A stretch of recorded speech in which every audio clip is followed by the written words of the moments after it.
மனோவின் மகன்களை தாக்கியவர்கள் மீது காவல் நிலையத்தில் வழக்கு பதியப்பட்டிருக்கிறது. இது தொடர்பான விவரங்களுடன் செய்தியாளர் சோமசுந்தரம் இணைந்திருக்கிறார். சோமசுந்தரம், எந்த பிரிவுகளின் கீழ் வழக்கு பதியப்பட்டிருக்கிறது, பின்னணி என்ன? வணக்கம் லாவண்யா.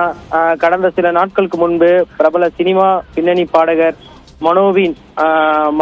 மனோவின் வீட்டு முன்பு அவரது மகன்கள் மற்றும் 16 வயது சிறுவன் உட்பட இரண்டு பேர் மற்றும் 8க்கும் மேற்பட்ட நபர்களைச் சேர்ந்த கும்பல்கள் மாறி மாறி தாக்கிக் கொண்ட சிசிடிவி காட்சிகள் வெளியாகின.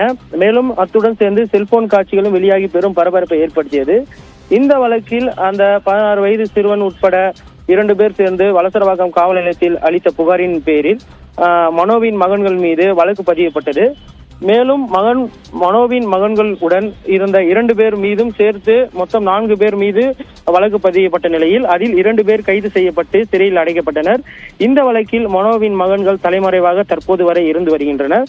மேலும் சம்பவம் நடந்த அன்றே மனோவின் மகன்களை தாக்கியதாகவும் மேலும் தன்னையும் தாக்கியதாகவும் மனோவின் மனைவி ஜமீலா தற்போது வலசரவாக்கம் காவல் நிலையத்தில் புகார் அளித்திருந்தார். அதன் அடிப்படையில் தற்பொழுது வலசரவாக்கம் போலீசார் 3 பிரிவுகளின் கீழ் வழக்கு பதிவு செய்துள்ளனர்.